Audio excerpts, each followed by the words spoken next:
Welcome to this special class for slope and deflection. तो आज हम लोग स्लोप एंड डिफ्लेक्शन को आज स्टार्ट करेंगे स्पेशल क्लास।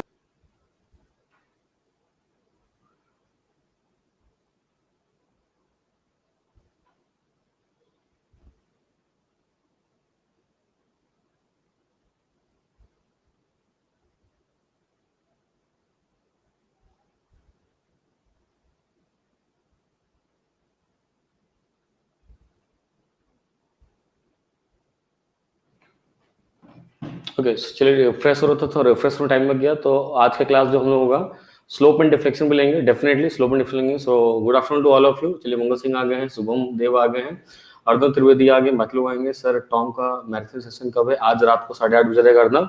चलिए ठीक है, तो आज हम लोग स्टार्ट करेंगे। तो जून मंथ में जो स्पेशल क्लास होगा, जून मंथ का आज फर्स्ट स्पेशल क्लास है, और जितने भी स्पेशल क्लासेस जून मंथ में, दैट इज फ्रॉम 25th, आज 25th है, from 25th to 29th June, 29th जून तक ये स्पेशल क्लास चलता रहेगा। और इसमें स्लोप एंड डिफ्लेक्शन को हम लोग कवर अप करेंगे। So will cover slope and deflection. तो कवर जो हम लोग करने वाले हैं, स्लोप एंड डिफ्लेक्शन को पूरा पूरा कवर करेंगे। Slope and deflection, slope and deflection को पूरा पूरा कवर करेंगे ये 5 डेज में, ये लगातार 5 डेज में from 25th June to 29th June cover करेंगे। तो आज का टॉपिक होगा डबल इंटीग्रेशन मेथड। तो स्लोप एंड डिफ्लेक्शन को स्टार्ट करेंगे। आज का टॉपिक होगा डबल इंटीग्रेशन मेथड। ऐसे धीरे धीरे बाकी चीज हम लोग चालू करते जाएंगे, ठीक है। So welcome Sukhjeet Kaur, welcome Jyoti, welcome Saijeet. चलिए तो सेशन स्टार्ट कर देते हैं हम लोग। सेशन स्टार्ट कर देते हैं। सबसे पहले मैं आपको बता दूं कि आप इंडिया के सबसे बेस्ट प्लेटफॉर्म पे, इंडिया के सबसे बेस्ट लर्निंग प्लेटफॉर्म पे, सबसे बिगेस्ट प्लेटफॉर्म पे, दैट इज अनअकैडमी।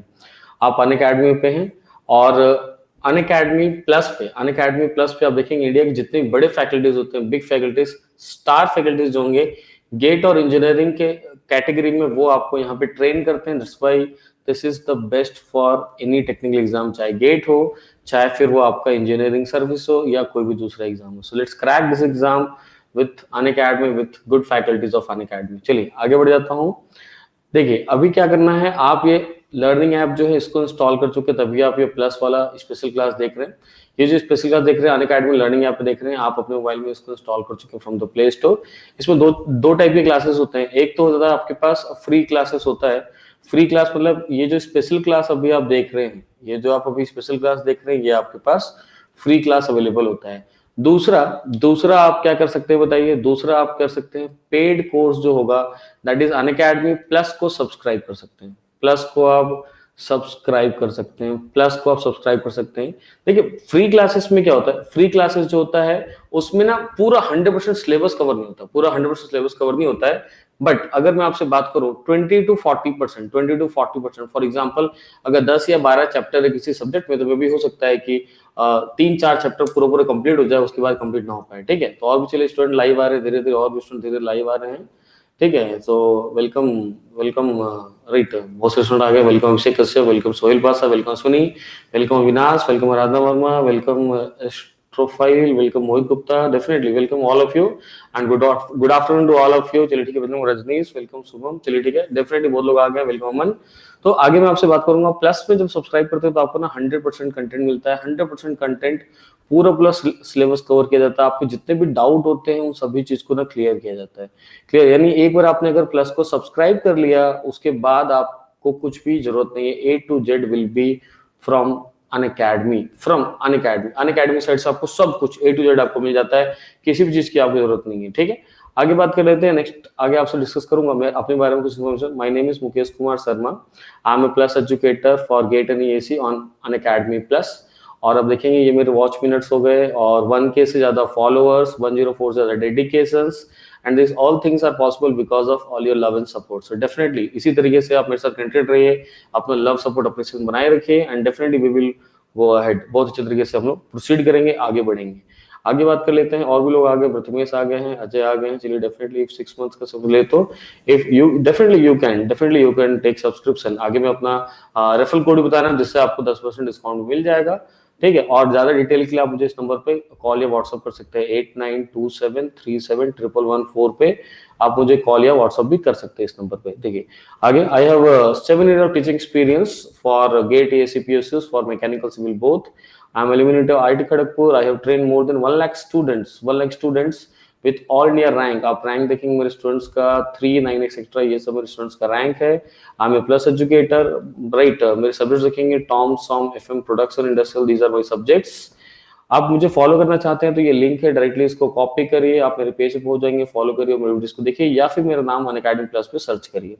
अनअकैडमी का जो एप्लीकेशन डाउनलोड किया उस पर आप नाम सर्च कर सकते हैं, राइट। और मेरे टेलीग्राम चैनल को ज्वाइन कर लीजिए जो है MS11 अनअकैडमी। ये MS11 अनअकैडमी टेलीग्राम चैनल है, इसको आप ज्वाइन कर लीजिए, बिकॉज जितने भी फ्री लेक्चर्स वाले अपडेट होंगे वो इस पे मिल जाएंगे।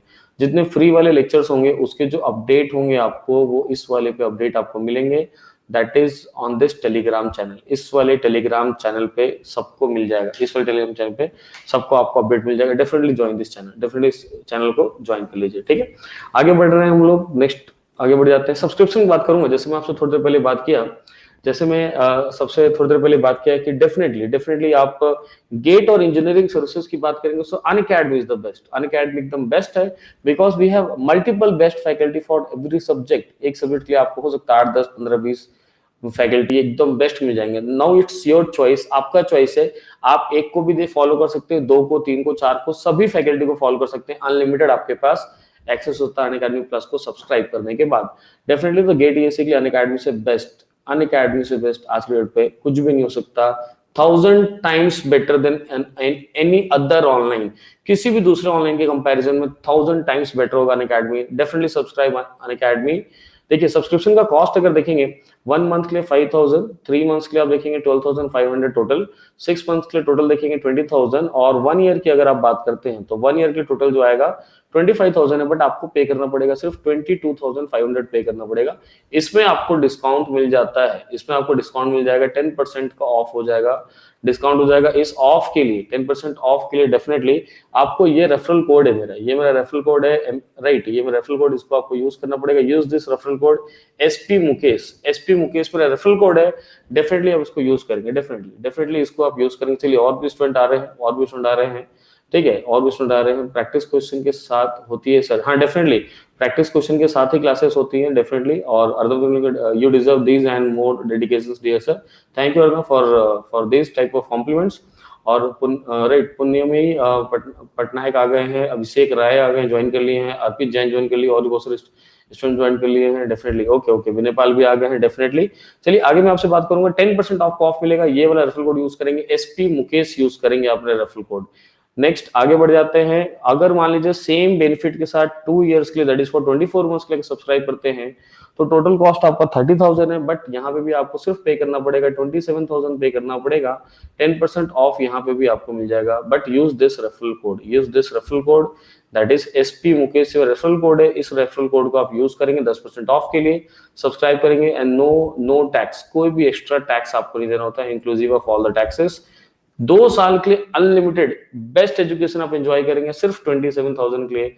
और ज्यादा डिटेल के लिए मुझे इस नंबर पे कॉल कर सकते हैं, 8927371114 पे कॉल कर सकते हैं, और directly you can subscribe by using this code MS11।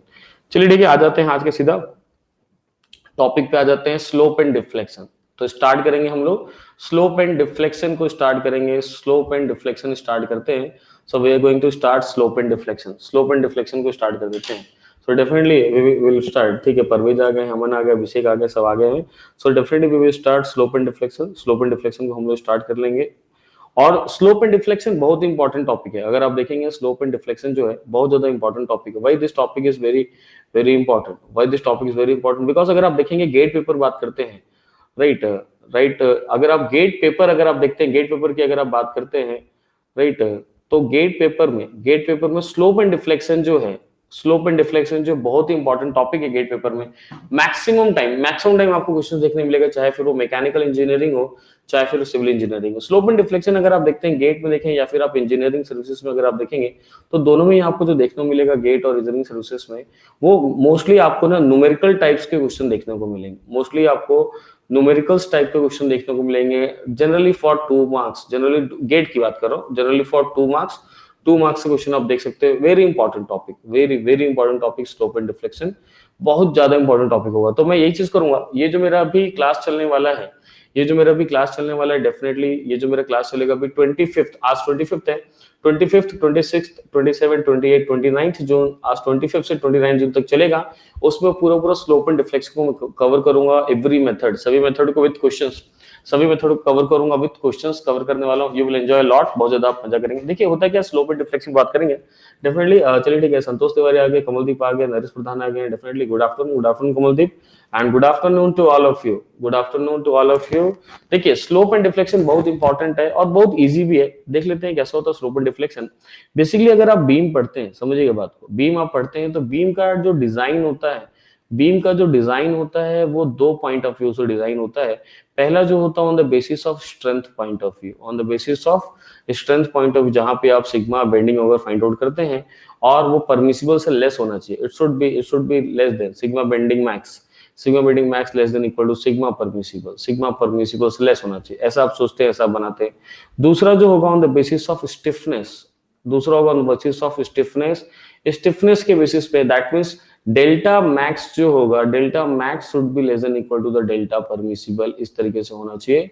और theta max should be less than equal to, और theta max should be less than equal to theta permissible, इस तरीके से होना चाहिए। स्लोप एंड डिफ्लेक्शन की बात अगर करें तो, स्लोप एंड डिफ्लेक्शन की अगर बात करें तो इस तरीके से होना चाहिए। डिजाइन अगर बीम का डिजाइन करते हैं तो बीम का डिजाइन इस तरीके से किया जा सकता है, बीम का डिजाइन आपको इस तरीके कर सकते हैं, स्ट्रेंथ के पॉइंट ऑफ व्यू से, साथ ही साथ स्टिफनेस के पॉइंट ऑफ व्यू से किया जा सकता है। आगे बढ़ जाते हैं हम लोग, तो स्टिफनेस के पॉइंट ऑफ व्यू से करेंगे। स्टिफनेस के पॉइंट ऑफ व्यू से कितना डिफ्लेक्ट हो रहा है, तो जो परमिसिबल डिफ्लेक्शन होगा उससे ज्यादा डिफ्लेक्शन नहीं होना चाहिए, अदरवाइज बीम आपका फेलियर माना जाएगा, उस बीम को सुटेबल नहीं माना जाएगा फॉर दैट पर्टिकुलर पर्पस, उस पर्टिकुलर पर्पस के लिए डेफिनेटली। ठीक है, तो स्टिफनेस की बात कर लेते हैं। तो आज बात करने वाले हैं स्लोप एंड डिफ्लेक्शन की बात करेंगे। देखिए होता क्या है स्लोप एंड डिफ्लेक्शन, सपोज करिए आपके पास ये बीम है, सपोज करिए ये आपके पास ये बीम है, सपोज करिए here we have a cantilever beam, और इस बीम पे कहीं पे लोड लगा हुआ है, सपोज इस बीम पे कहीं पे लोड लगा हुआ है, डब्ल्यू लोड लगा हुआ है। वैसे कंडीशन में क्या होगा, ये तो आपका बीम है, हियर वी हैव बीम, ये हो गया आपके पास बीम हो गया है, और इस पे लोड लगा हुआ बीम के ऊपर। आफ्टर लोडिंग, लोड लगने के बाद क्या होगा, देखिए लोड लगने के बाद क्या होगा, ये बीम आपका लोड लगने के बाद इस तरीके से बेंड हो जाएगा, ये बीम आपका लोड लगने के बाद इस तरीके से सब बेंड हो जाएगा। तो अगर ये इस तरीके से बेंड होता है तो स्लोप और डिफ्लेक्शन का क्या मतलब होगा उसके बारे में बात करेंगे।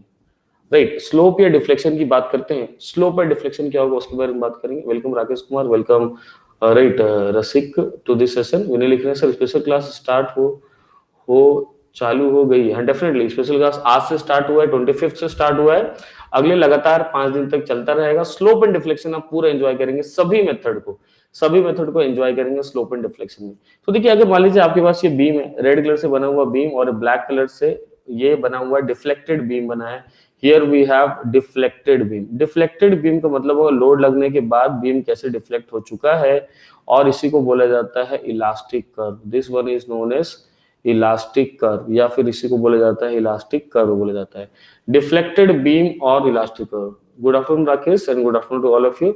इसी चीज को बोला जाएगा इलास्टिक कर्व भी बोला जाएगा। अब देखिए होता क्या है, इस इलास्टिक कर्व के हिसाब से स्लोप एंड डिफ्लेक्शन के बारे में बात करते हैं। जैसे मान लीजिए किसी ने बोला स्लोप के बारे में बात करना है, स्लोप के बारे में बात करना है, तो स्लोप आप जो पढ़े हुए होते हैं, जैसे आप स्लोप पढ़े हुए होते हैं, आप अगर देखेंगे स्कूल लेवल मैथमेटिक्स से आप स्लोप पढ़े रहते हैं, if y equal to x plus c, slope जो हो जाता है थीटा एंगल बना हुआ, तो आप स्लोप को इस तरीके से पढ़ते हैं। So slope here we have tan theta, slope जो होता है वो tan theta. School level mathematics से आप इस तरीके से y और x एक्सिस अगर आपके पास है तो आप इस तरीके से स्लोप पढ़ लेते हैं tan थीटा, ये स्कूल लेवल मैथमेटिक्स आपका होता है। इसी हिसाब से अगर आप देखेंगे, इसी हिसाब से अगर आप देखते हैं तो डिफ्लेक्टेड बीम या इलास्टिक कर्व की अगर आप बात करेंगे तो इसी हिसाब से देख लीजिए। स्लोप अगर मुझे बनाना होगा तो मान लीजिए ये आपका बीम हुआ, suppose here we have beam, ये आपके पास हो गया, सपोज करिए ब्लैक कलर से बना हुआ ये बीम हो गया, इस पे अभी कोई लोड नहीं लगा इसलिए स्ट्रेट है।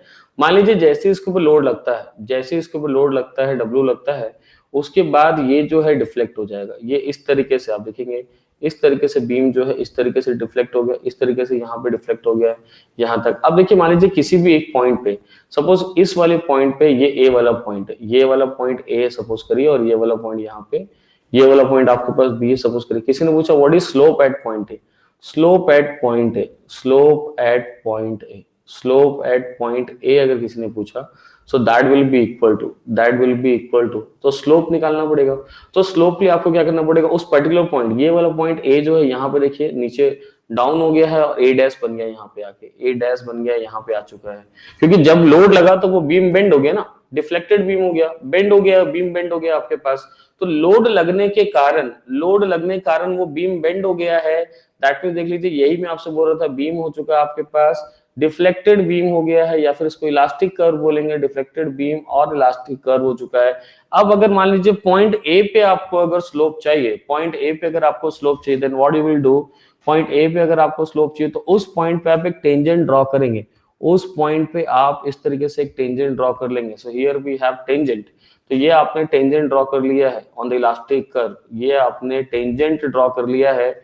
आप ये जो टेंजेंट ड्रॉ किए कहां पे ड्रॉ करें बताइए, पॉइंट ए पे ड्रॉ कर लिए टेंजेंट, और ये जो एंगल बन जाएगा, देखिए ये जो एंगल आपका बन गया है, ये जो बन गया है, इसको बोलते हैं थीटा ए बोलेंगे, that is slope at point A, that is theta ए।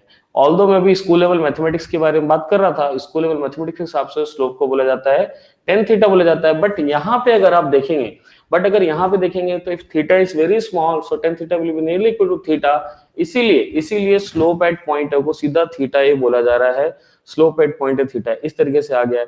वैसे ही अगर बी पॉइंट पे बोलेगा बताइए स्लोप एट पॉइंट बी, तो उस कंडीशन में देखिए बी वाले पॉइंट पे टेंजेंट ड्रॉ करेंगे, बी वाले पॉइंट पे टेंजेंट ऐसे ड्रॉ कर लेंगे, टेंजेंट ड्रॉ कर लेंगे तो थीटा आ जाएगा। So what is theta B, slope at point B, तो ये आ गया आपके पास 0 डिग्री, देख सकते हैं इस तरीके से। इसका मतलब जो आपका इलास्टिक कर्व है, जो आपका डिफ्लेक्टेड बीम है, जो आपका इलास्टिक कर्व है, जो आपका डिफ्लेक्टेड बीम है, उस इलास्टिक कर्व या डिफ्लेक्टेड बीम की अगर हम लोग बात करें, देख लीजिए यहां से बीम ऐसे डिफ्लेक्ट होना स्टार्ट हुआ और ऐसे डिफ्लेक्ट हो गया बीम, ठीक है। तो वैसे कंडीशन में ये वाला पॉइंट बी था और ये वाला पॉइंट आपके पास ए था, ये डिफ्लेक्टेड बीम की बात कर रहे हैं। पहले बीम स्ट्रेट था, पहले देखिए बीम स्ट्रेट था, ये वाला पॉइंट आपका बी था, राइट, या फिर अगर यहाँ बना दे रहा हूँ, ये वाला पॉइंट आपका बी था और ये वाला पॉइंट आपका यहाँ पे ए था, देख लीजिए इस तरीके से, ये बी था और ए था। पहले बीम ऐसा था लोड लगने से पहले, लोड लगने के बाद बीम डिफ्लेक्ट हो गया है, लोड लगने के बाद आपका बीम डिफ्लेक्ट हो गया है और इस तरीके से ए और बी आ चुका, आप देख सकते हैं ए और बी आपका यहाँ पे आ गया, ए वाला पॉइंट यहाँ आ गया, बी वाला। तो आपको किसी भी पॉइंट पे अगर आपको टेंजेंट ड्रॉ करना है, किसी भी पॉइंट पे आपको सिर्फ टेंजेंट ड्रॉ करना है, जैसे मान लीजिए आप देख लीजिए यहाँ पे आपको ऐसे टेंजेंट ड्रॉ करना है, तो यहाँ पे आपने ऐसे टेंजेंट ड्रॉ कर लिया here at this point A point पे टेंजेंट ड्रॉ कर लिए और एक हॉरिजॉन्टल लाइन ले लिए, उसके हिसाब से आपको चल जाएगा कि हाँ भाई यहाँ से ऐसा एक हॉरिजॉन्टल लाइन ले लिए और इस हॉरिजॉन्टल लाइन के हिसाब से आप देख लिए what is the value of theta, तो आपने ये थीटा बना लिया, द वैल्यू ऑफ थीटा, तो आपने इस तरीके से देख लिया, ये वैल्यू आप बना लिए, थीटा यहाँ बना लिए। वैसे अगर कोई बी पॉइंट बोलेगा मुझे बी पॉइंट पे चाहिए, तो बी पॉइंट पे भी आप बना सकते हैं, तो बी पॉइंट पे भी आप टेंजेंट ड्रॉ कर लिए और बी पॉइंट पे जैसे आप टेंजेंट ड्रॉ किए तो ये पता चल गया कि अच्छा बी पॉइंट पे ये टेंजेंट ड्रॉ हो गया है, तो बी पॉइंट पे आपने ऐसा ऐसे टेंजेंट ड्रॉ कर लिया बी पॉइंट पे और उसके हिसाब से उस पॉइंट पे आपको मिल गया स्लोप मिल गया। वैसे ही अलग अलग पॉइंट पे किसी तीसरे पॉइंट पे भी आप कर सकते हैं, किसी तीसरे पॉइंट पे, थर्ड पॉइंट पे भी आप कर सकते हैं। मान लीजिए किसी दूसरे पॉइंट पे अगर आपने किया, सपोज करिए इस तरीके से, सपोज करिए आपने इस तरीके से बना दिया है, सपोज करिए आपने इस तरीके से यहाँ टेंजेंट बना दिया है। अब ये टेंजेंट जो हो गया कहाँ बन गया, देख लीजिए ये जो आपका टेंजेंट बन गया है वो यहाँ पे बन गया है, ये एंगल बना लिया है इस वाले पॉइंट पे, ये वाला पॉइंट जो है, सपोज करिए आपके पास सी है, तो सी पॉइंट पे आपने टेंजेंट ड्रॉ किया है, टेंजेंट एट सी, ये बन गया आपका टेंजेंट एट सी बना हुआ है।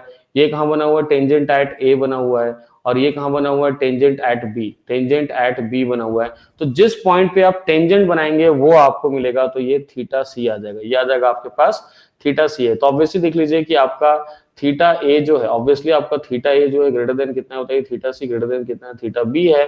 जैसे से आप आगे जाते जा रहे हैं अलग अलग आपको अलग अलग पॉइंट पे अलग अलग स्लोप मिल रहा है।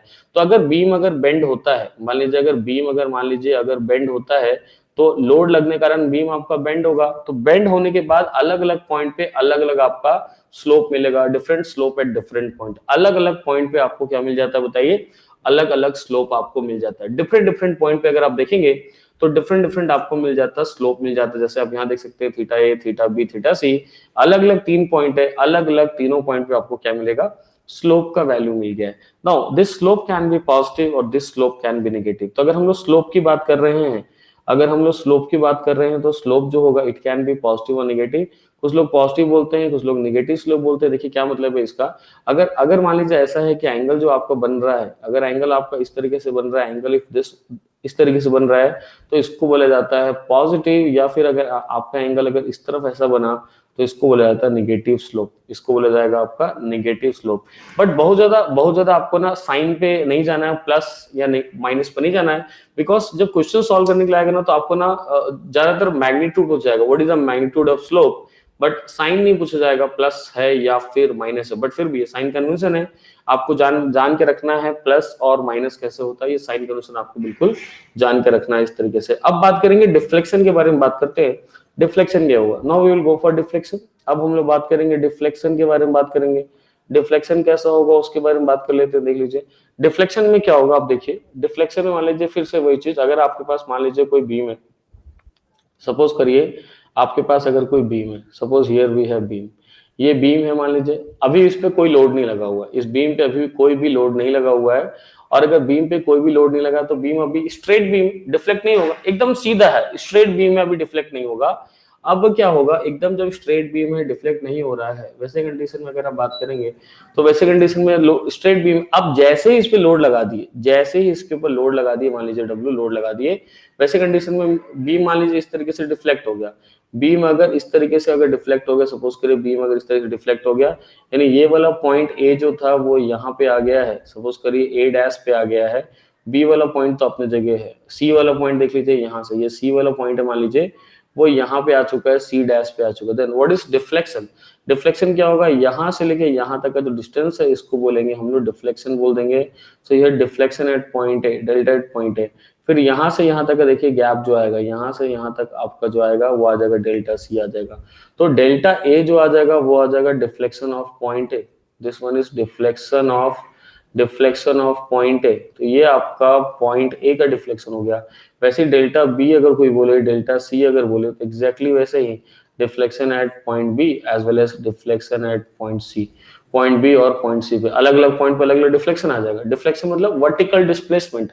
जनरली हम लोग डिफ्लेक्शन जो पढ़ते हैं, स्लोप डिफ्लेक्शन पढ़ते हैं, जनरली हम पढ़ते हैं वर्टिकल डिस्प्लेसमेंट या डिफ्लेक्शन को डिफाइन कर सकते हैं displacement of any point, displacement of any point, displacement of any point, किसी भी पॉइंट का क्या डिस्प्लेसमेंट है, क्या डिस्प्लेसमेंट है उसको डिफ्लेक्शन बोला जाता है। जनरली हम लोग जो बात करते हैं, जनरली हम लोग वर्टिकल डायरेक्शन में डिस्प्लेसमेंट को बात करते हैं कि किसी पॉइंट का डिस्प्लेसमेंट या डिफ्लेक्शन जो है कितना हो रहा है, कितना हो रहा है वर्टिकल डायरेक्शन में। मोहित ने बोला हुआ है सर अगर बीम का कुछ सेक्शन रिजिड हो तो वो सेक्शन डिफ्लेक्ट नहीं होगा ना। हाँ, बीम का कुछ सेक्शन अगर रिजिड होगा तो वो डिफ्लेक्ट नहीं होगा। वैसे भी क्वेश्चन कई बार गेट एग्जाम में आ चुके हैं कि हाफ पोर्शन अगर मान लीजिए आपका रिजिड है, हाफ पोर्शन अगर आपका डिफ्लेक्ट नहीं हो रहा है, तो वैसे क्वेश्चन को भी हम लोग देख चुके हैं कि किस तरीके से वैसे क्वेश्चन को सॉल्व किया जा सकता है करके। वैसे 5 दिन का ये जो सेशन होगा, स्पेशल क्लास पूरा 5 दिन चलेगा। उस पूरे 5 दिन में हम लोग अलग अलग क्वेश्चंस को देखेंगे, अलग अलग मेथड के थ्रू देखेंगे, बहुत इस तरीके से सभी टाइप के वैरायटी क्वेश्चंस को आप कवर पाएंगे।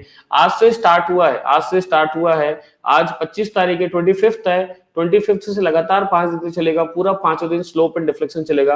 यू विल एंजॉय लॉट, बहुत ज्यादा आप एंजॉय करेंगे पूरा का पूरा स्लोप एंड डिफ्लेक्शन। ठीक है, इस तरीके से हो गया स्लोप एंड डिफ्लेक्शन। अब देखिए इसका भी साइन होता है, डिफ्लेक्शन अगर साइन कन्वेंशन देखेंगे तो डिफ्लेक्शन का भी साइन कन्वेंशन होता है। कैसे होगा साइन कन्वेंशन, देखिए अगर आपका ऊपर की तरफ डिफ्लेक्ट हो रहा है, अपवर्ड डिफ्लेक्शन है तो इसको लोग बोलते हैं पॉजिटिव हो रहा है, डाउनवर्ड डिफ्लेक्शन है तो लोग उसको बोलते हैं नेगेटिव हो रहा है, डाउनवर्ड हो रहा है तो नेगेटिव हो रहा है। ये साइन कन्वेंशन मान के चलते हैं।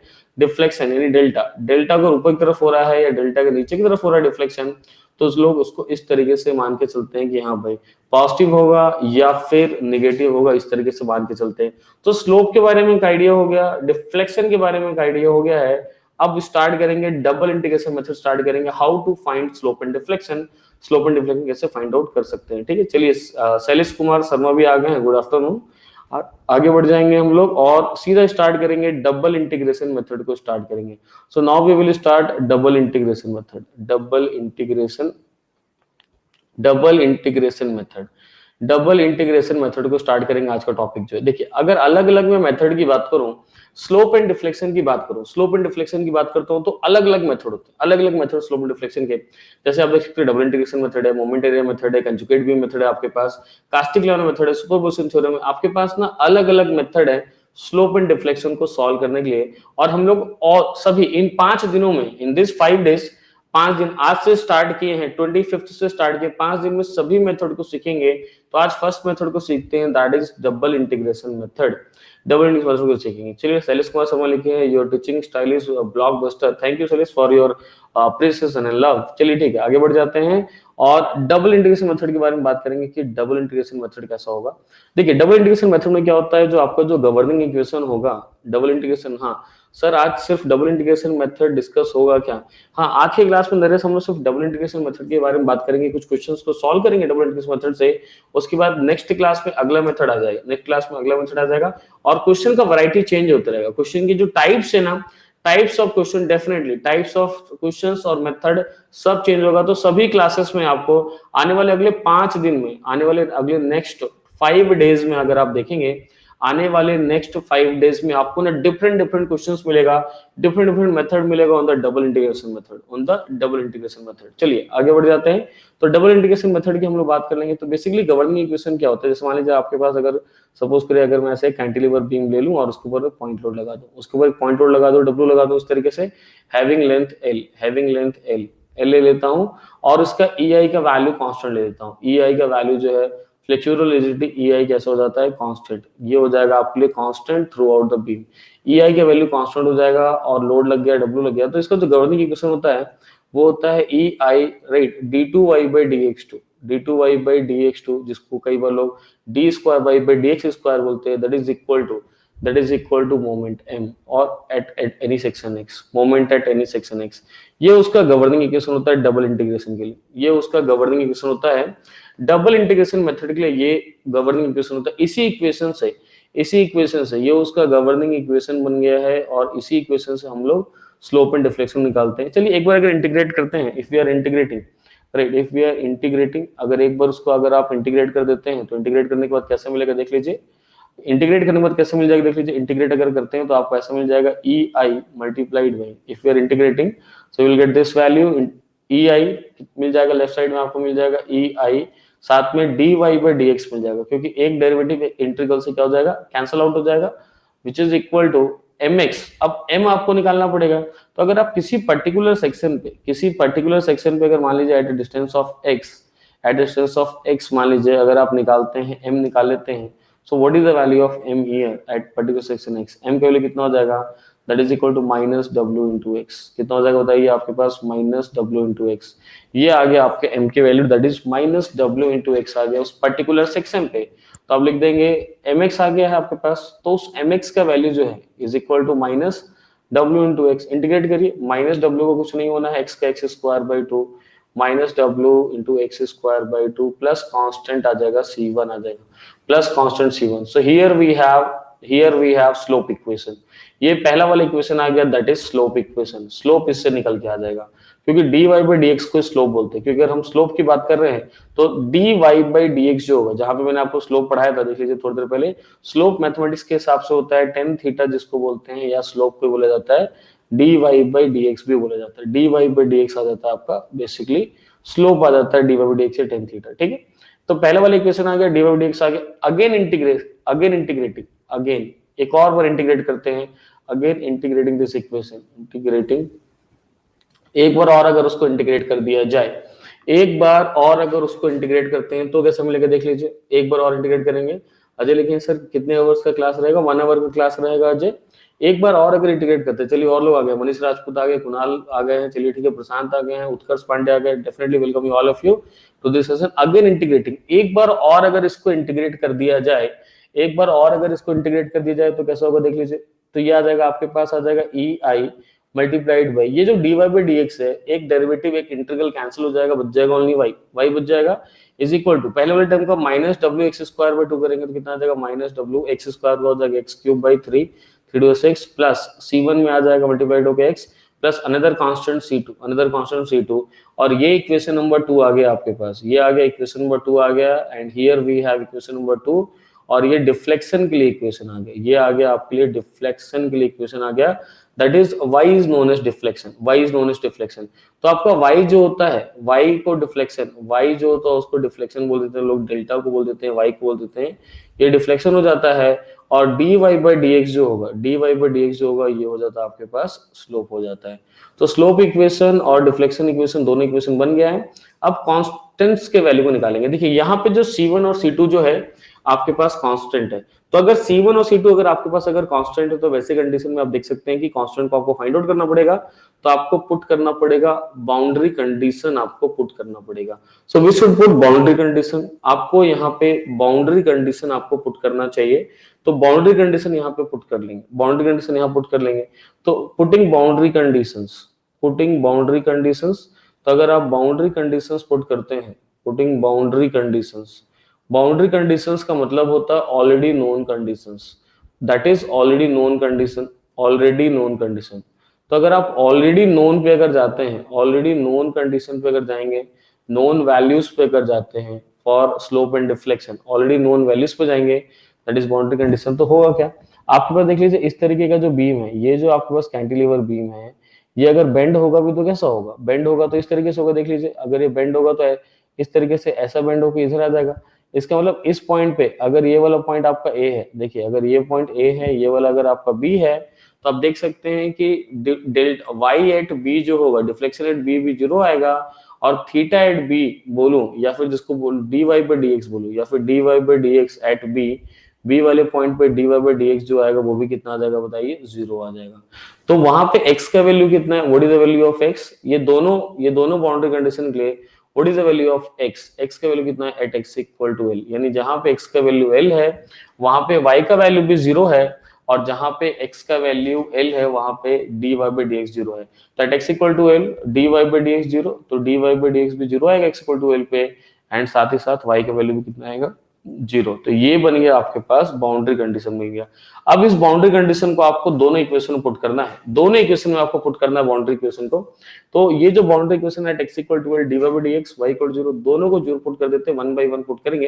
पहले वाले इक्वेशन में आते, देखिए पहले वाले equation e i dy by dx है, लेफ्ट साइड से जीरो हो जाएगा, इज इक्वल टू x का वैल्यू आपको l पुट करना minus w l square by 2 plus c1 हो जाएगा। तो पहले वाले इक्वेशन पुट करेंगे इन इक्वेशन 1, ये देखेंगे ये जो इक्वेशन 1 है आपके पास, ये जो इक्वेशन 1 है वो 0 is equal to minus W L square by two, L square by two plus C1 आ जाएगा, यानी C1 का वैल्यू आ गया आपके पास W L square by two, ये C1 का वैल्यू आ गया पहला।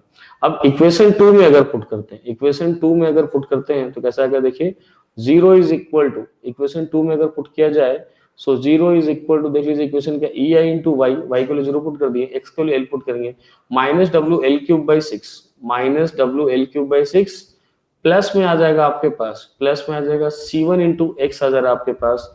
तो इस तरीके से आ जाएगा minus W L cube divided by six आ गया है, साथ ही साथ प्लस, प्लस में आपके पास आ जा रहा है, देख लीजिए C1 इंटू एक्स आ जा रहा है, C1 इंटू एक्स, C1 आ गया है W L square by two आ गया, इंटू एक्स गया तो डब्ल्यू एल क्यूब आ जाएगा, प्लस में आ जाएगा आपके पास C2 आ जाएगा, प्लस C2 सॉल्व कर लेंगे तो यहाँ से C2 का वैल्यू भी फाइंड आउट होके आ जाएगा। Now what is the value of C2, solve कर लेते हैं और C2 का वैल्यू निकाल लेते हैं।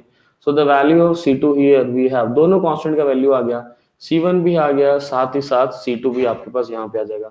C1 भी आप फाइंड आउट कर लेंगे, साथ ही साथ C2 को भी आप फाइंड आउट कर लेंगे। तो C2 का वैल्यू आ जाएगा, देख लीजिए W L cube by six, W L cube by three आपको दिया हुआ है, W L cube by three दिया हुआ है, तो वैसे कंडीशन में थ्री कर देंगे तो 1/3 आ जाएगा आपके पास, 1/3 आ जाएगा, तो ये हो जाएगा आपके पास 1/3। तो ये हो गया डब्ल्यू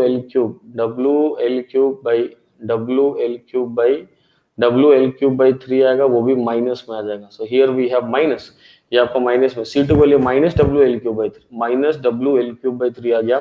तो स्लोप इक्वेशन बन जाएगा, साथ ही साथ डिफ्लेक्शन इक्वेशन बन जाएगा। तो देख लेते हैं स्लोप इक्वेशन डिफ्लेक्शन इक्वेशन कैसा होगा। तो स्लोप का इक्वेशन देख लीजिए ऐसा था, E I D Y by D X minus W X square by two plus C1 था। तो इस तरीके से लिख लेंगे, स्लोप इक्वेशन लिख लेंगे तो याद आएगा E I D Y by D X लिख लेंगे इज इक्वल टू आ जा रहा है आपके पास minus W X square by two आ जा रहा है, और प्लस में आ जा रहा है C1 आ जा रहा था W L square by to, इस तरीके से आ गया आपके पास, C1 आ गया W L square by to, और ये W X square by two plus C1 आपके पास आ चुका है, ये आ गया स्लोप इक्वेशन आ गया।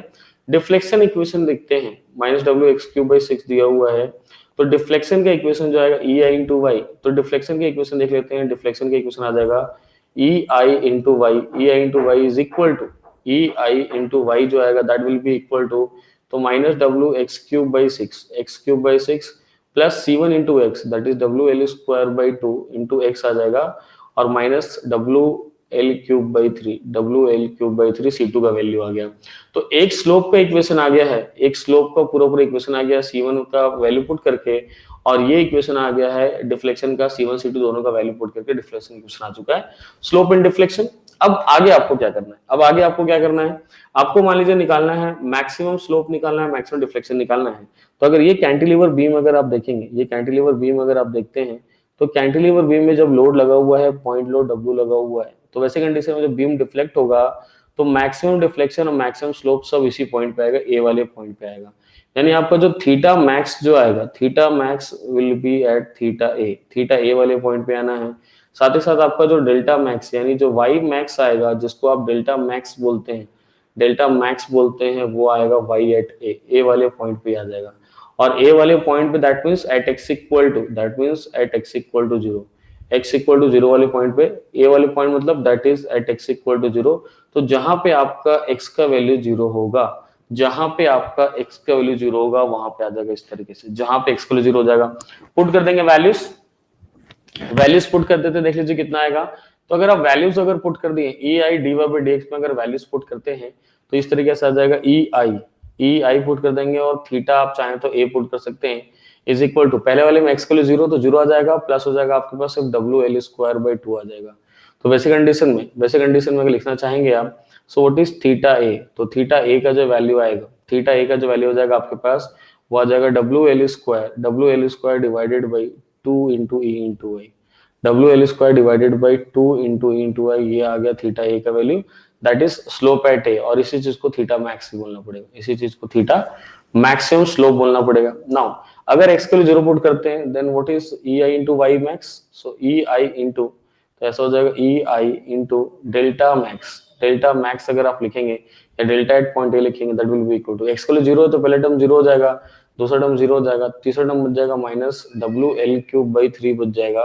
सो व्हाट इज डेल्टा मैक्स, तो आपका डेल्टा मैक्स जो बच जाएगा that is at point A, वो बच जा रहा है आपके पास minus W L cube divided by 3e into y, 3e into y, ये आ रहा है डेल्टा मैक्स आ रहा है।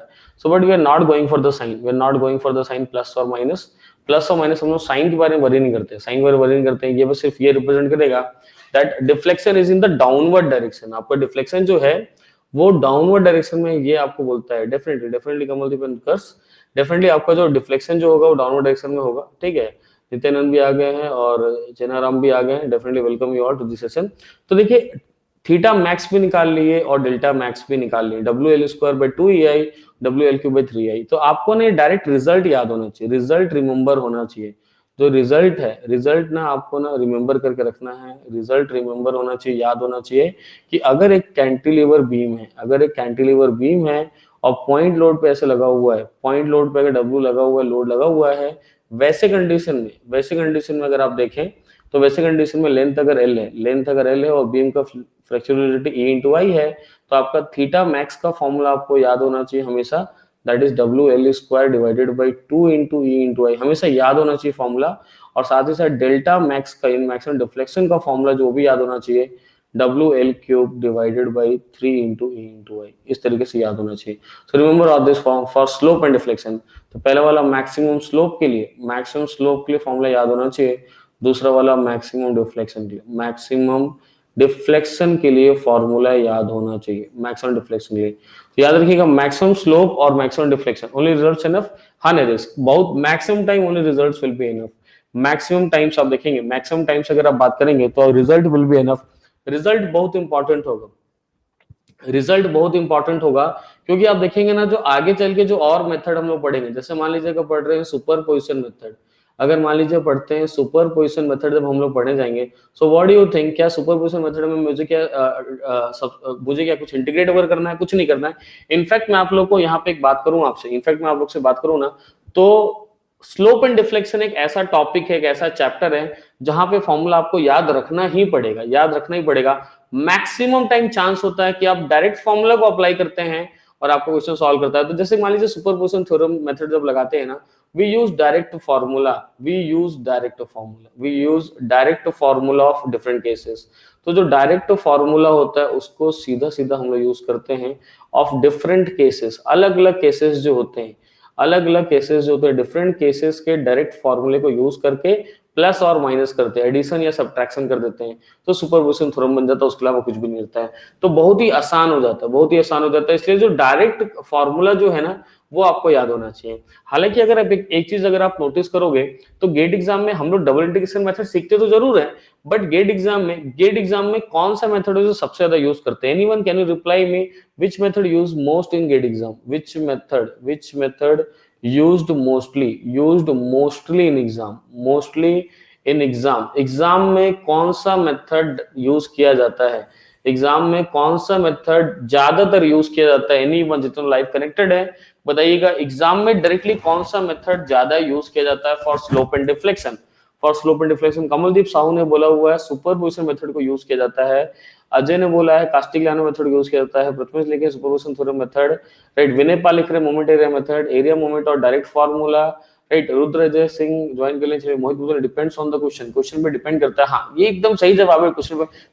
फिर भी अगर मैं बात करूं मोहित कि मैक्सिमम कौन सा ऐसा मेथड होगा, तो आप देखेंगे ना मैक्सिमम जो होता है, मैक्सिमम मेरे हिसाब से मैक्सिमम यूज्ड जो होगा ना, मैक्सिमम यूज होता है डायरेक्ट फॉर्मूला, बहुत बार यूज होता है। मैक्सिमम डायरेक्ट फॉर्मूला याद होना चाहिए, यूज होता है डायरेक्ट फॉर्मूला मेथड सबसे ज्यादा इंपॉर्टेंट। उसके बाद आप देखेंगे सुपर पोजिशन भी मैक्सिमम टाइम यूज होता है। सुपर पोजिशन जो होगा ना, सुपर पोजिशन मेथड जो होगा मैक्सिमम यूज होगा। और साथ ही साथ उन सबसे भी ज्यादा यूज होने वाला है आपके पास मोमेंट एरिया मेथड। फिर मोमेंट एरिया मेथड जो हो जाता है वो बहुत ज्यादा यूज हो जाता है। कहीं ना कहीं थोड़ा बहुत कुछ क्वेश्चन ऐसे होते हैं जो जिसको बिना कास्टिग्लियानोस मेथड से ही सॉल्व किया जा सकता है। कुछ ऐसे क्वेश्चन होते हैं जिसको सिर्फ कास्टिग्लियानो मेथड से सॉल्व किया जा सकता है। वैसे कंडीशन में आपके पास अलग अलग मेथड होते हैं। डायरेक्ट फॉर्मूला यूज करिए, सुपरपोजिशन मेथड जो है उसको यूज करिए, मोमेंट एरिया मेथड यूज करिए, कास्टिग्लियानो मेथड यूज करिए। तो अलग अलग मेथड होते हैं, बट सबसे ज्यादा मुझे लगता है डायरेक्ट फॉर्मूला वाला, सुपरपोजिशन वाला और मोमेंट एरिया मेथड, ये ज्यादा यूज। हालांकि यूज करने के लिए फिर कंजुगेट भी मेथड भी आपके पास है, ठीक है। कंजुगेट कंजुगेट बीम मेथड जो है आपके पास, कंजुगेट बीम मेथड जो है मैक्स मोस्टली उसको भी यूज किया जाता है, कंजुगेट बीम मेथड को भी यूज किया जाता है। बट कास्टिग्लियानो और कंजुगेट मेथड को थोड़ा कम यूज करते हैं, ऊपर के तीन वाले को थोड़ा ज्यादा यूज करते हैं, जिसमें मैंने डबल या ट्रिपल ट्रिक लगाया हुआ है, इनको ज्यादा यूज करते हैं और लास्ट के दो को थोड़ा सा कम यूज करते हैं। हाँ, अब आप बोलोगे सर डबल इंटीग्रेशन मेथड को क्या करते हैं फिर? क्या डबल इंटीग्रेशन मेथड का भी कोई यूज है क्या? क्या कोई डबल इंटीग्रेशन मेथड को भी यूज करता होगा क्या? सवाल ये उठ के आता है, क्या कोई डबल इंटीग्रेशन मेथड को भी यूज करता है क्या गेट एग्जाम में क्वेश्चन को बनाने के लिए, इंजीनियरिंग सर्विसेज में क्वेश्चन बनाने के लिए क्या कोई डबल इंटीग्रेशन मेथड को यूज करता है क्या? तो आंसर होगा ऑलमोस्ट नो। आंसर होगा आपका ऑलमोस्ट नो। आंसर जो जाएगा आपका वो जाएगा ऑलमोस्ट हो जाएगा, आंसर हो जाएगा नो। आंसर हो जाएगा ऑलमोस्ट नो। इसका मतलब ऑलमोस्ट नो, यानी अगर हम लोग बात करते हैं डबल इंटीग्रेशन मेथड के बारे में बात करेंगे, तो डबल इंटीग्रेशन मेथड जो होता है, जो हम लोग देख रहे हैं डबल इंटीग्रेशन मेथड, ऑलमोस्ट इस मेथड को यूज नहीं किया जाता है, राइट। वेरी लेस यूज, बहुत ही लेस इसका यूज करते हैं, very less use for exams, for competitive exam, for GATE as well as engineering services. GATE और इंजीनियरिंग सर्विसेज के लिए हम लोग बहुत ही कम यूज करते हैं डबल इंटीग्रेशन मेथड, और मिकेलिस मेथड को बहुत ही कम यूज किया जाता है। हाँ, डेफिनेटली मैं आपसे एग्री करूंगा कि जब आप अपने यूनिवर्सिटी की बात करते हैं, जब अपने आप कॉलेज की बात करते हैं, आप जब कॉलेज में पढ़ते हैं, यूनिवर्सिटी में पढ़ते हैं, उस टाइम पे क्या होता है, उस टाइम पे आप मोस्टली ज्यादातर आप जो सॉल्व करते हैं ना, उस टाइम पे मोस्टली ज्यादातर आप जो सॉल्व करते हैं वो डबल इंटीग्रेशन मेथड को ही सॉल्व करते हैं। ज्यादा आपका फेवरेट होता है या ज्यादा टीचर्स आपसे सॉल्व करवाते हैं। कॉलेज की बात करूं, यूनिवर्सिटी में एग्जाम्स निकालने के लिए जब आप क्लास में जाके पढ़ते हैं कॉलेज में, तो ज्यादातर ऐसा होता है कि आप डबल इंटीग्रेशन मेथड पे ज्यादा फोकस करते हैं, ज्यादा उसको बनाते हैं, मैक्सिमम क्वेश्चन उससे बनाते हैं। बट मैं आपको एकदम क्लियर कर दूं, गेट और इंजीनियरिंग से एग्जाम में ना डबल इंटीग्रेशन हम पढ़ते जरूर हैं, मे भी हो सकता है कोई छोटा क्वेश्चन आ जाए जिसमें एकदम स्पेशली नाम ले ले एग्जाम में। अगर कोई छोटा क्वेश्चन आ गया जहां पे एकदम स्पेशली ना नाम ले लिया गया एग्जाम में कि आपको डबल इंटीग्रेशन मेथड से ही बनाना है, या बनाना है मतलब एक कोई ऐसा छोटा पॉइंट उसमें पूछ दे जो डबल इंटीग्रेशन मेथड से रिलेटेड हो, वैसे कंडीशन में आपको क्या करना पड़ेगा, तो वैसे कंडीशन में आपको ना याद रखना पड़ेगा डबल इंटीग्रेशन मेथड आपको आना चाहिए, ऐसा नहीं कि नहीं आना चाहिए, डबल इंटीग्रेशन मेथड आपको आना चाहिए और बाकी के मेथड्स भी आपको आने चाहिए। लेकिन अगर मान लीजिए अगर कोई मेथड नहीं आता, सीधा कोई क्वेश्चन आता है और बोलता है इस क्वेश्चन को बनाइए, तो बनाने के टाइम पे ऐसा कोई जरूरी नहीं कि हम लोग डबल इंटीग्रेशन मेथड यूज करेंगे, डेफिनेटली नहीं। हम लोग डेफिनेटली, अगर मैं आपसे बात करूं तो हम लोग डेफिनेटली नहीं यूज करेंगे डबल इंटीग्रेशन मेथड को, तो हम लोग यूज नहीं करेंगे, very less use of double integration method. बाकी के मेथड्स को बहुत ज्यादा यूज करेंगे, बाकी के मेथड जैसे मैं अभी बताया, डायरेक्ट फॉर्मूला मेथड हो गया, सुपरपोजिशन मेथड हो गया, मोमेंट एरिया मेथड हो गया है, कास्टिग्लियानो मेथड हो गया, कंजुगेट बीम मेथड हो गया, इन सभी मेथड को हम लोग बहुत ज्यादा यूज करते हैं, इन सभी मेथड को हम लोग यूज कर सकते हैं, ठीक है। ये मेथड जो आपके लिए ज्यादा यूज होगा, खास करके ऊपर के 3 मेथड जो होगा ये आपके लिए बहुत ज्यादा मोस्ट इंपॉर्टेंट, फिर नीचे के 2 मेथड को यूज करते हैं, बट डबल इंटीग्रेशन मेथड को बहुत ही कम यूज किया जाता है। चलिए ठीक है, welcome Rudra and welcome Ankit Jaiswal to this session. आप लोग भी आ गए सेशन में, चलिए ठीक है, एंजॉय करेंगे। लेकिन डबल इंटीग्रेशन मेथड को कहाँ यूज करते हैं, where we use double integration method, कहाँ पे where we use double integration method, we can use double integration method. ये भी सवाल उठता है कि डबल इंटीग्रेशन मेथड जो है, डबल इंटीग्रेशन मेथड को जनरली कहाँ यूज किया जाता है, डबल इंटीग्रेशन मेथड जो है जनरली उसको कहाँ और कब यूज किया जाता है, for finding slope and deflection, generally कहाँ पे उसको यूज किया जाता है। अगर उसके बारे में बात किया जाए तो जनरली आप देखेंगे कि आपका जो डबल इंटीग्रेशन मेथड है, वो तब यूज करते हैं जब आपका ना EI कांस्टेंट होगा, जब आपका EI जो होना चाहिए वो होना चाहिए कांस्टेंट, यानी अगर आपके EI का वैल्यू अगर कांस्टेंट नहीं है, अगर मान लीजिए अगर कांस्टेंट नहीं है, वैसे कंडीशन में वे नेपाल लिख रहे हैं सर मैकॉले मेथड का यूज कर, हाँ उसी के बारे में बताने वाला हूँ, Macaulay method double integration method को कहाँ पे यूज करते हैं, बट जनरली यूज करते ही नहीं। देखा जाए तो मैं आपको थोड़े पहले आपसे बात किया, बहुत ही लेस यूज है डबल इंटीग्रेशन मेथड का, बहुत ही कम यूज है, मैकॉले मेथड का बहुत ही कम यूज होता है गेट एग्जाम में और इंजीनियरिंग सोर्स एग्जाम में बहुत ही कम यूज होता है। फिर भी कहाँ यूज करते देखते हैं, जहां पे EI कांस्टेंट होगा वहां पे डबल इंटीग्रेशन मेथड का यूज करेंगे, और जहां पे ना सिंगल लोड लगा रहता है, जहां पे सिंगल लोड लगा रहता है वहां पे हम लोग जनरली ऐसा डबल इंटीग्रेशन मेथड का यूज करते हैं, जहां पे सिंगल लोड लगा हो वहां पे हम लोग डबल इंटीग्रेशन मेथड का यूज करते हैं, ठीक है। बट मैकॉले मेथड विनय क्या होता है, इसी चीज में अगर मैं बात करूं EI कांस्टेंट होना चाहिए, जहां पे सिंगल लोड की बजाय जब मल्टीपल लोड अगर आ जाता है तो वही डबल इंटीग्रेशन मेथड के जैसा ही, यानी जो आपका मैकॉले मेथड है वो कोई नया मेथड नहीं है, नॉट न्यू, वो ऐसा नया मेथड नहीं होता है, एक्चुअली वो डबल इंटीग्रेशन मेथड में ही होता है, डबल इंटीग्रेशन मेथड में ही आप उसको काउंट कर लेते हैं, डबल इंटीग्रेशन मेथड में उसको आप लिख लेते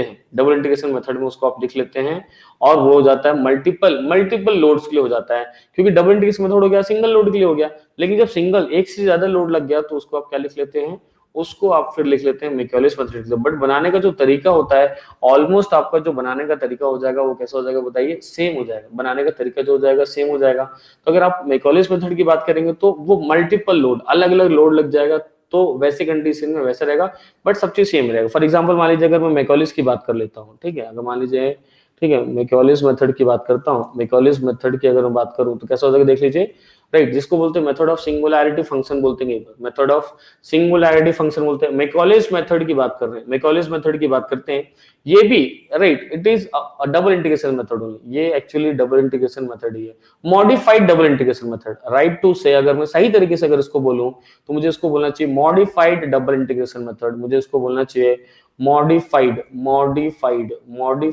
double integration method, modified double integration method. तो ये आपका जो हो जाता है मॉडिफाइड डबल इंटीग्रेशन मेथड हो जाता है, मॉडिफाइड डबल इंटीग्रेशन। लेकिन है क्या, है तो वो डबल इंटीग्रेशन मेथड ही है, लेकिन थोड़ा सा ना मॉडिफाइड फॉर्म में आ जाता है। थोड़ा सा किस में आ जाएगा बताइए, मॉडिफाइड फॉर्म में आ जाता है और कुछ भी नहीं होता है। फॉर एग्जांपल मान लीजिए अगर इस तरीके से आपके पास अगर कोई बीम है, इस तरीके से बीम है, सपोर्ट डायरेक्शन यहाँ पे R1 है, सपोर्ट डायरेक्शन सपोज करिए आपके पास अगर R2 आपके पास, यहाँ पे लोड सपोज करिए है W1, सपोज W1 है, यहाँ पे लोड सपोज करिए आपको W, दो लोड आ गया है। तो अब इसको मैकॉलिस मेथड से बनाना रहता है, अब इसको बनाना रहेगा आपका मैकॉलिस मेथड से बनाना रहेगा इस टाइप का। तो वैसे कंडीशन में इसको क्या कर लेंगे देख लीजिए, वैसे कंडीशन में मॉडिफाइड फॉर्म में ही वही करेंगे, आपका जो गवर्निंग क्वेश्चन होगा वही होगा, D I into right d2y/dx2 is equal to m, exactly वैसे ही होगा, ऐसा हुआ। लेकिन ना इसका जो m लेते हैं, इसका जो मोमेंट लेते हैं, इसका जो m लेते हैं वो कहां पे लेते हैं, सबसे लास्ट वाले पॉइंट पे ले लेते हैं, सबसे last crossing all the loads, सभी लोड को क्रॉस करके। जैसे यहां ले लिया, यहाँ एक सेक्शन ले लिया और यहाँ पे इसके अबाउट m निकालेंगे, at a distance of x, at a distance of x from the left support, at distance of x from the left support, जहां पे ये डिस्टेंस आपका a दिया हुआ है, जहां पे ये डिस्टेंस आपको a दिया हुआ है और ये डिस्टेंस आपको b दिया हुआ है। ये डिस्टेंस कितना दिया बताइए, b दिया हुआ है, इस तरीके से दिया हुआ है, ये डिस्टेंस आपको b दिया है। तो अगर कोई मोमेंट निकालेगा, मोमेंट एट सेक्शन x, तो मोमेंट कैसे निकल जाएगा बताइए, मोमेंट कैसे निकल जाएगा, r1 multiplied by x minus W1 multiplied by W1 multiplied by x minus A हो जाएगा, और minus W2 multiplied by x minus B. इस तरीके से एक बार में ही हो गया, इस तरीके से आप एक बार में लिख लिए, इस तरीके से आप एक बार में लिख लिए। मोमेंट सबसे लास्ट वाले पॉइंट पे, राइट सबसे लास्ट वाले पॉइंट पे मोमेंट को ले लिया गया है, सबसे लास्ट वाले पॉइंट पे मोमेंट को ले लिया है, ठीक है। चलिए और भी स्टूडेंट हम लोग के साथ लाइव कनेक्टेड है, definitely I welcome you all, सभी लोग लाइव कनेक्टेड है। तो लास्ट वाले पॉइंट पे सबसे जितने भी लोड लगे हुए होंगे, मल्टीपल लोड्स लगे होंगे, जैसे मैंने थोड़ी देर पहले ही आपको बताया कि डबल इंटीग्रेशन मेथड में जनरली क्या होता है कि EI कांस्टेंट होता है और सिंगल लोड होता है, लेकिन जो मैकॉलिस मेथड है वो modified form of double integration method है। इसका मतलब सिंगल के बजाय आपके पास ना मल्टीपल लोड आ गया है। तो अब मल्टीपल लोड आ गया तो आप जब बेंडिंग मोमेंट आप जब निकालते हैं, तो बेंडिंग मोमेंट जब आप निकालेंगे सबसे लास्ट वाले पॉइंट पे निकाल लीजिए, इंक्लूडिंग ऑल द लोड्स, सभी लोड को इंक्लूड करके। देखिए मैं इसमें W1 को भी इंक्लूड कर लिया, साथ ही साथ मैं इसको W2 को भी इंक्लूड कर लिया हूं, W1 भी इंक्लूड हो गया इसमें, W2 भी आपका इसमें इंक्लूड हो गया है। अब जब मैं लगाऊंगा EI d2y/dx2 लगाऊंगा तो कैसा आएगा देख लीजिए, राइट m आ जाएगा आपके पास, राइट। तो अंकित जैसे लिख रहे हैं क्या हम सेक्शन एक्सट्रीम लेफ्ट पर लेकर मोमेंट राइट से, हाँ वैसे भी कर सकते हैं, वैसे भी कर सकते हैं, एक्सट्रीम लेफ्ट पे लेकर राइट से भी कर सकते हैं, नो प्रॉब्लम, वैसा भी किया जा सकता है, वैसे भी किया जा सकता है, ताकि एक बार में हम लोग सभी लोड को कवर अप कर सकें, एक बार में सभी लोड को कवर अप कर सकें। अब इसको अगर कोई लगा लेगा तो किस तरीके से लगा लेगा देख लीजिए, इस तरीके से। तो इसको अगर कोई लगा लेगा तो ये ऐसा आ गया आपके पास EI d2y/dx2 आ गया, इज इक्वल टू मोमेंट आ गया टेक्स्ट पे, तो इसको आपने ऐसे लिख लिया EI d2y/dx2 को आपने लिख लिया है, मोमेंट एट सेक्शन लिख लिया है, R1 मल्टीप्लाइड बाई x आपने लिख लिया, R1 मल्टीप्लाइड बाई x लिख लिया है, minus W1 multiplied by x minus a आपने लिख दिया है, और minus W2 multiplied by x minus b आपने लिख दिया, इस तरीके से आपने लिख दिया। एक बार इंटीग्रेट कर दीजिए, एक बार अगर इंटीग्रेट कर देंगे तो कैसा आ जाएगा बताइए, अगर आपने एक बार अगर इंटीग्रेट कर दिया, एक बार अगर आपने इंटीग्रेट कर दिया तो ये आ गया EI, ये आ गया EI, साथ में आ गया आपके पास dy/dx आ गया, dy/dx आ गया इज इक्वल टू तो ये आ जाएगा R1 मल्टीप्लाइड बाई x का इंटीग्रेशन x² माइनस W1, और ये इसका इंटीग्रेशन x का इंटीग्रेशन x माइनस है स्क्वायर बाई 2, ये भी इस तरीके से आ जाएगा, माइनस W2 आ जाएगा, ये आ जाएगा x minus B square by 2, इस तरीके से आ जाएगा, प्लस कांस्टेंट C1 आपके पास इस तरीके से आ चुका है। उसके बाद अगर आप देखेंगे प्लस कांस्टेंट C1 आ गया है इस तरीके से, उसके बाद अगर आप देखेंगे EI dy/dx एक बार और इंटीग्रेट कर देंगे तो आपका जो डेरिवेटिव वो कैंसिल हो जाएगा, फिर जो आपको बच जाएगा वो सिर्फ y बच जाएगा आपके पास, EI into Y is equal to, तो ये आ जाएगा आपके पास R1 मल्टीप्लाइड बाई ये हो जाएगा x³/6 हो गया, फिर आपके पास माइनस W1 आ जाएगा और x माइनस a, ये भी हो जाएगा क्यूब/6 हो जा रहा है, माइनस W2 आ जा रहा है, और ये आ जा रहा है x माइनस b, ये भी क्यूब आ जा रहा है डिवाइडेड बाई 6 आ जा रहा है, प्लस C1x प्लस C2 आ गया है, प्लस C1x प्लस C2 आ गया। अब बात करते हैं कि बीच में कुछ लोग ऐसा लाइन लगा देते हैं, बीच में ऐसे कुछ लोग ना जब कॉलेज वगैरह पढ़ते हैं तो लाइन लगा देते हैं, इसका क्या मतलब है, इस तरीके से आप यहाँ पे इस तरीके से ऐसा लाइन लगा दिए, फिर यहाँ पे इस तरीके से ऐसा लाइन लगा देते हैं, इस तरीके से ऐसे ना लाइंस लगा देते हैं, यहाँ पे ऐसा लाइन लगा दिए,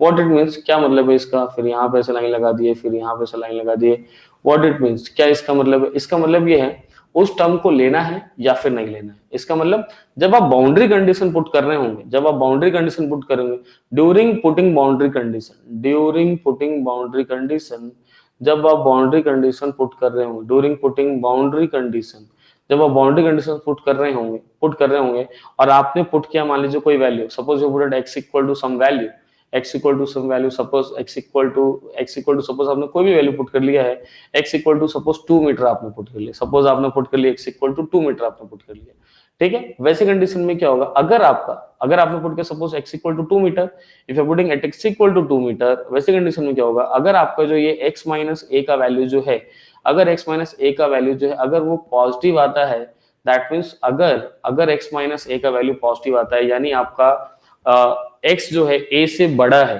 2 जो है a से बड़ा है, पॉजिटिव आता है, वैसे कंडीशन में आप क्या करेंगे, पॉजिटिव भी आ सकता है, नेगेटिव भी आ सकता है, तो डिपेंड करेगा x और a के ऊपर, a का वैल्यू कितना है, x का वैल्यू कितना है वैसे कंडीशन में, या फिर अगर बोलो तो पॉजिटिव दोनों आ सकता है, पॉजिटिव आया तो कंसीडर करेंगे, कंसीडर दैट वैल्यू, तो उसके बाद ना कंसीडर करेंगे that term, consider that term, तो दैट टर्म, उस टर्म को क्या करेंगे, कंसीडर करेंगे, नेगेटिव आएगा ना, नेगेटिव आएगा तो don't consider put as zero, don't consider that term, don't consider that term, उस टर्म को आप नहीं कंसीडर कर सकते हैं उस टर्म को। और वैसे भी x माइनस बी के लिए भी वही है, अगर x माइनस बी आपका अगर पॉजिटिव आया उसके लिए भी वही, और नेगेटिव आया उसके लिए भी वही, सेम कंडीशन कंसीडर करना है या फिर नहीं करना है। रीजन क्या है उसका, रीजन क्या है, जैसे सौम्यदेव घोष ने बोला हुआ नेगेटिव होगा तो नेग्लेक्ट करना है, राइट, नेगेटिव होने पर नेग्लेक्ट करते हैं, क्यों करते हैं उसके बारे में बात करते हैं, why we are neglecting, why,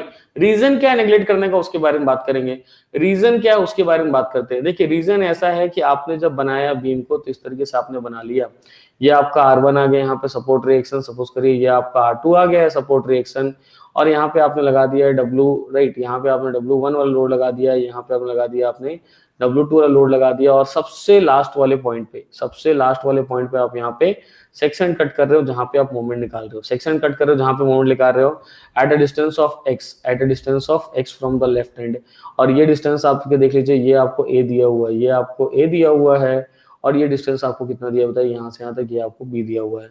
आपने मोमेंट लगा भी लिया,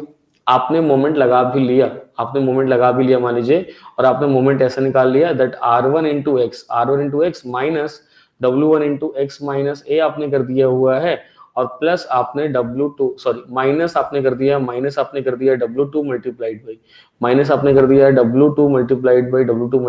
x माइनस b भी आपने कर दिया, ऐसा मोमेंट निकाल लिया। लेकिन ये मोमेंट के इक्वेशन जो होगा, कौन सा टर्म कहां तक वैलिड होगा वो आपने सोचा है कभी, देखिए कैसे होगा, राइट, सौम्यदेव घोष ने लिखा है क्योंकि अगर माइनस होगा मतलब x is less than length of that section, नहीं ऐसा नहीं, देखिए ना होगा क्या, मान लीजिए अगर ऐसा होता है कि आप अगर मान लीजिए a का वैल्यू जो है, मान लीजिए a का वैल्यू 2 मीटर है सपोज करिए, और b का वैल्यू सपोज करिए 4 मीटर है, b का वैल्यू सपोज करिए 4 मीटर है, b का सपोज वैल्यू 4 मीटर है, इस तरीके से है।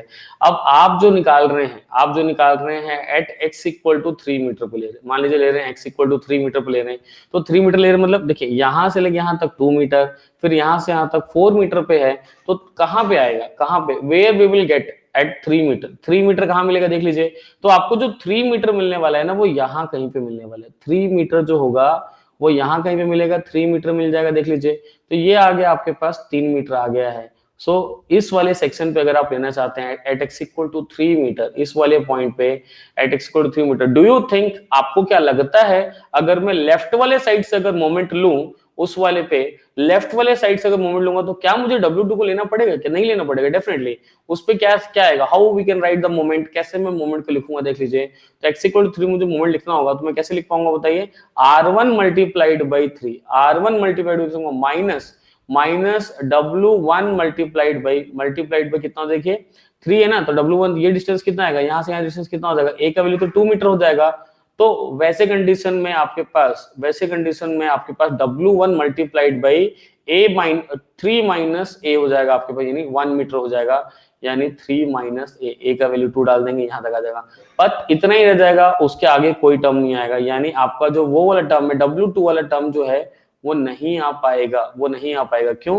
क्योंकि अगर आपका x इक्वल टू 3 हो गया है ना, x इक्वल टू 3 हो गया है तो आपका x माइनस, आप x माइनस ए और x माइनस बी बोलेंगे, तो x माइनस बी को अगर आप देखते हैं तो क्या आ गया, वो निगेटिव आ गया है। क्यों? क्योंकि x का वैल्यू कितना है 3 है, b का वैल्यू 4 है, तो कितना आ गया -1 आ गया। तो देखिए ऑटोमेटिक वो आउट हो गया, चला गया बाहर। जब मैं मोमेंट निकालने गया तो मुझे पता चला कि उस पॉइंट पे जब मैं मोमेंट निकाल रहा हूं, उस पॉइंट पे जब मोमेंट निकाल रहा हूं तो वो बाहर चला गया है, तो वो बाहर चला गया, इस तरीके से दिख रहा है। दैट्स व्हाई जब ये वैल्यू निगेटिव आता है तो उसको आप कंसीडर नहीं करते हैं, निगेटिव आता है तो कंसीडर नहीं करते हैं, जब पॉजिटिव आता है तभी उस टर्म को आप कंसीडर करते हैं। तो ये एग्जैक्टली वैसा ही है आपका डबल इंटीग्रेशन मेथड, जैसे ही होता है मैकॉलिस मेथड, बस डिफरेंस होता है कि आप अलग अलग टर्म्स को किसको रखना है किसको नहीं रखना है वो आप सोचते हैं on the basis of the boundary condition.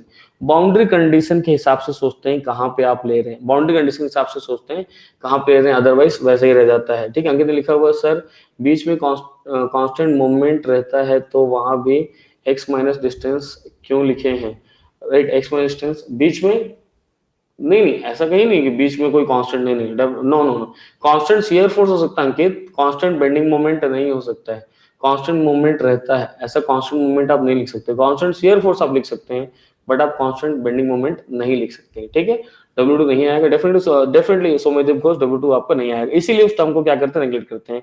तो देखिए आज के सेशन के बारे में बात करूंगा तो डबल इंटीग्रेशन मेथड देख लीजिए, डबल इंटीग्रेशन मेथड जो होगा, डबल इंटीग्रेशन मेथड की अगर मैं बात करूं तो डबल इंटीग्रेशन मेथड जो होगा not so important for GATE, not so important, important नहीं, मैं तो बोलता हूँ टाइम वेस्ट करना ही नहीं। मैं एज ए स्टूडेंट रहूंगा तो एक भी question double integration method solve नहीं करूंगा, because it's very lengthy method, बहुत ही लेंदी होता है, राइट, बहुत ही लेंदी मेथड है, मोर टाइम टेकिंग मेथड है, बहुत ज्यादा टाइम लेगा, टाइम टेकिंग मेथड है।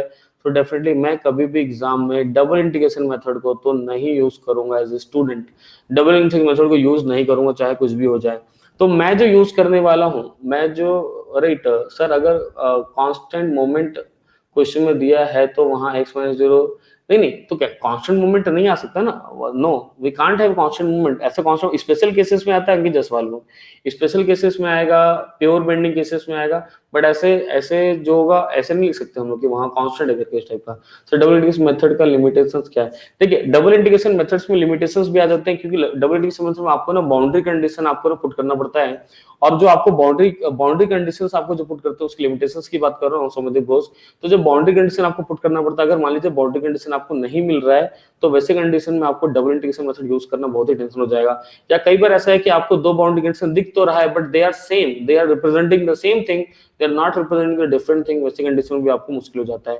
तो डबल इंटीग्रेशन मेथड में सबसे ज्यादा जो टेंशन होता है वो बाउंड्री कंडीशंस नहीं मिलना, उसका सबसे ज्यादा टेंशन होता है, लिमिटेशन हो जाता है। जब आपको ना प्रॉपर बाउंड्री कंडीशन नहीं मिल पा रहा है, जिससे आप C1 C2 को नहीं फाइंड आउट कर पा रहे हैं, C1 और C2 को नहीं फाइंड आउट कर पा रहे हैं, वो ज्यादा प्रॉब्लमेटिक हो जाता है, और इसलिए हम लोग डबल इंटीग्रेशन मेथड को ऑलमोस्ट बहुत ध्यान नहीं देते हैं। तो बाकी के जो मेथड्स बच गए हैं, अब देखेंगे बाकी के मेथड जो मैं आपको पढ़ाया था, बाकी के मेथड बच गए हैं, direct formula method, superposition method, सबसे ज्यादा important most moment area method, सबसे ज्यादा इंपॉर्टेंट मोमेंट एरिया मेथड बहुत ही अच्छी तरीके से समझेंगे आने वाली क्लास में, शायद कल की क्लास में बात करूंगा आपसे मैं मोमेंट एरिया मेथड के बारे में, कल की क्लास में मैं आपसे बात करूंगा मोमेंट एरिया मेथड, इतने बेस्ट वे में सीखेंगे, यानी एकदम easiest method, moment area method का सबसे आसान तरीका किसी भी क्वेश्चन को सॉल्व करने का, और वो सबसे इंपॉर्टेंट है, सबसे इंपॉर्टेंट है। कल के लेक्चर का टाइम भी वही रहेगा, 3 बजे रहेगा, कल के लेक्चर का टाइम जो रहेगा वो भी 3 बजे रहेगा। मैं आपको बता दूं लेक्चर का टाइम चेंज नहीं होगा, डेली 3 बजे, डेली 3 बजे आना है आपको, डेली 3 PM, डेली 3 बजे दोपहर में आपको आना है स्पेशल क्लास में। स्पेशल क्लास जो होगा डेली 3 बजे होगा, और मेरा टेलीग्राम चैनल आप ज्वाइन कर लीजिए, उस पर लिंक भी आपको मिल जाता है। टेलीग्राम चैनल है MS11 अनअकैडमी, MS11 अन अकेडमी, ये मेरा टेलीग्राम चैनल है।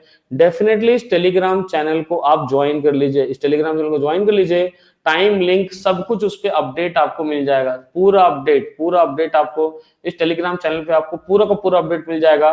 कल बहुत ही मोस्ट इंपॉर्टेंट टॉपिक देखेंगे हम लोग, that is moment area method side देखने वाले, बहुत ज्यादा मजा आएगा आपको पढ़ने में, अच्छे तरीके से सीखेंगे कि क्या मोमेंट एरिया मेथड होगा, कैसे उसको बना सकते हैं, एकदम सिंपल समझिए, you will get very good knowledge. Moment area method क्योंकि सबसे इंपॉर्टेंट है, सबसे ज्यादा अगर यूज किया जाता है एग्जाम में तो मोमेंट एरिया मेथड को यूज किया जाता है। बहुत ही सिंपल, बहुत ही आसान तरीके से पढ़ाऊंगा कल की क्लास में। कल 3 बजे, डेली 3 बजे आना है। आज 25, आज से स्टार्ट किया हूं, आज फर्स्ट डे था स्लोप एंड डिफ्लेक्शन का स्पेशल क्लास, डेली दोपहर में 3 बजे लगेगा।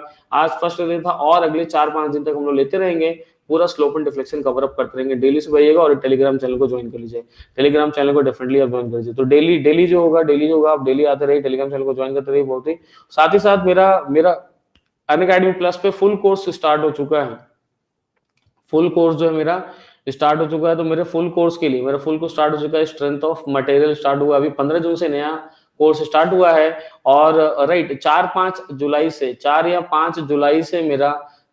5 जुलाई से मेरा एफएम का न्यू कोर्स स्टार्ट होगा। एफएम का न्यू कोर्स स्टार्ट होने वाला है, 4 या 5 जुलाई से न्यू कोर्स स्टार्ट होने वाला है एफएम का। 4 या 5 या 3-4 जुलाई से लॉन्च कर दूंगा एफएम का न्यू कोर्स। एकदम बेसिक लेवल से होगा, एकदम जीरो लेवल, एकदम बेसिक लेवल से होगा, एकदम जीरो लेवल से होगा। सो डेफिनेटली एकदम अच्छे तरीके से, एकदम अच्छे तरीके से पढ़ने से, एकदम जीरो लेवल से पूरे एकदम बेस्ट लेवल तक पढ़ने के लिए डेफिनेटली अनअकैडमी प्लस को सब्सक्राइब करिए by using my code SP Mukesh.